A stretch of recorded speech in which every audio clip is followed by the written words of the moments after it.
In this video, we are going to cover the quotient rule. So the quotient rule states that when dividing two expressions with the same base, you subtract the exponents. So that written out in mathematical terms would be, if we had x to the power of n over x to the power of m, that would be equal to x to the power of n minus m. And so let's walk through an example to show that.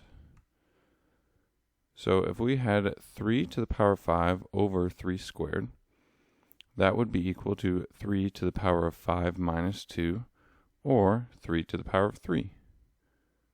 To prove that, let's write out 3 to the power of 5 over 3 squared with all the 3's.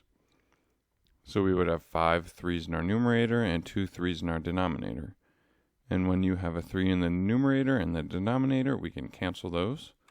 So we'll be able to cancel 2 sets, which will leave us with 3 times 3 times 3, or 3 to the power of 3. So that wraps up the quotient rule. If you have any questions, please comment down below. Otherwise, check out some resources down below to help you with your studying. Thank you.